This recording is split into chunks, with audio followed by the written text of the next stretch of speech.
Hallelujah hallelujah hallelujah hallelujah. യേശുവേ നന്ദി, യേശുവേ നന്ദി. വലിയ സന്തോഷത്തോടെ പ്രത്യാശയോടെ ഹല്ലേലൂയ ഹല്ലേലൂയ ഹല്ലേലൂയ ഹല്ലേലൂയ. എൻ്റെ പ്രിയപ്പെട്ട സഹോദരങ്ങളെ, ജ്ഞാനത്തിൻ്റെ പുസ്തകം 3-ാം അധ്യായത്തിൻ്റെ 9-ാം വചനത്തിൻ്റെ ആദ്യത്തെ ഭാഗം. അതിൻ്റെ 2 ഭാഗങ്ങളുണ്ട്. അതിലാദ്യത്തെ ഭാഗമാണ് ഇപ്പോൾ നമ്മൾ ധ്യാനിച്ച് പ്രാർത്ഥിക്കാൻ പോകുന്നത്.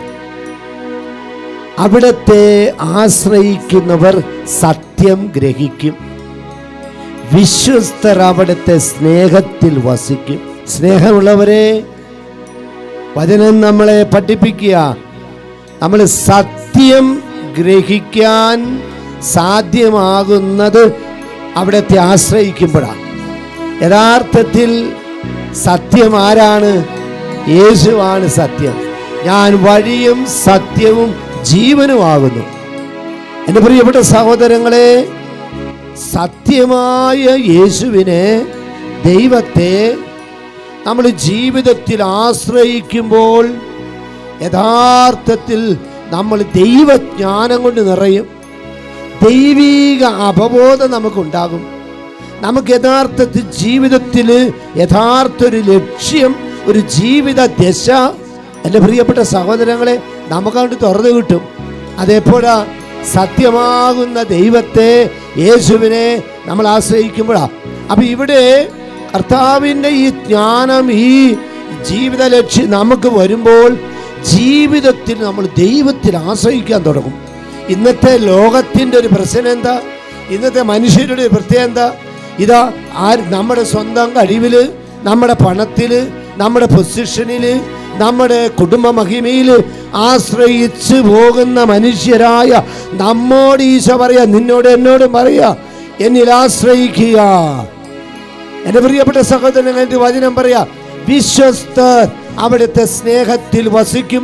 വിശ്വസ്തതയിലുള്ള മക്കളെ, നിങ്ങൾ തിരിച്ചു വരുവീൻ, എന്നിലേക്ക് തിരിച്ചു വരുവീൻ. കർത്താവിൻ്റെ സ്വരം ഇതാ ജെറമിയ പ്രവാചകന്റെ പുസ്തകം 2-ാം അധ്യായത്തിലൂടെ ഉടനീളം നമ്മളെ ഉദ്ബോധിപ്പിക്കുക.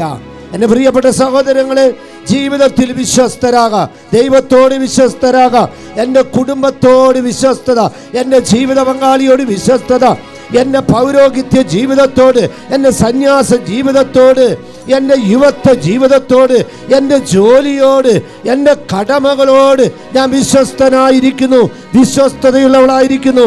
ഏറ്റവും വലിയായി എൻ്റെ ദൈവത്തോട് വിശ്വസ്തനാകുക. അത് അനുഗ്രഹത്തിലേക്ക് നിന്നെ എത്തിപ്പിക്കും. കർത്താവായ യേശുവേ, ഞങ്ങൾ പ്രാർത്ഥിക്കുന്നു. കർത്താവേ, അങ്ങയിൽ ആശ്രയിക്കാൻ സാധിക്കാത്ത വിധത്തിൽ, കർത്താവേ, ജീവിതത്തിൽ വിശ്വസ്തത പാലിക്കാൻ പറ്റാത്ത വിധത്തിൽ കഴിയുന്ന ഓരോ മകന്റെ മകളുടെ ജീവിതത്തിന്റെ മേലുള്ള അഹങ്കാര ദുർഭൂതം യേശു ക്രിസ്തുവിന്റെ ധന്യനാമത്തിൽ, പൗരോഹിത്യത്തിന്റെ അധികാരത്തിൽ വിട്ടുമാറി പോകട്ടെ. അഹങ്കാര ദുർഭൂതം വിട്ടുപ്പിക്കപ്പെടട്ടെ.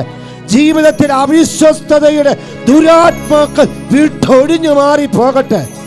ഇപ്പോഴും എപ്പോഴും എന്നേക്ക്. ആമേൻ. നല്ലുന്നു രാജാവെഴും നല്ലുന്നു, നാഗലോകനാഥനീശോ എഴുന്നള്ളുന്നു, വാനവർക്കു വരം തൂകി എഴുന്നള്ളുന്നു, എഴുന്നള്ളുന്നു രാജാവെഴുന്നള്ളുന്നു, നാഗലോകനാഥനീശോ എന്റെ കർത്താവേ, അന്ധരായി കഴിഞ്ഞ എല്ലാ മക്കളെ തൊട്ട് സുഖപ്പെടുത്തുവാൻ യേശുവേ, അവിടുത്തെ ആത്മാവിന്റെ കരങ്ങൾ നീട്ടണമേ. കടന്നു ചെല്ലണമേ ഈശോയെ, ദിവ്യകാരുണ്യമായി കടന്നു ചെല്ലണമേ ഈശോയെ. കുടുംബ സമാധാനമില്ലാത്ത എല്ലാ ഭവനത്തിലേക്ക് അങ്ങയുടെ സമാധാനമായി കടന്നു ചെല്ലണമേ ഈശോയെ. യേശുവേ, മാനസിക രോഗികളായി കഴിയുന്ന എല്ലാ മക്കളിലേക്കും യേശുവേ സുഖപ്പെടുത്തണമേ. യേശുവേ, യേശുവേ, യേശുവേ, ഹല്ലേലൂയ, ഹല്ലേലൂയ. യേശുവേ, സൗഖ്യപ്പെടുത്തണമേ ഈശോയെ. Hallelujah, hallelujah, hallelujah.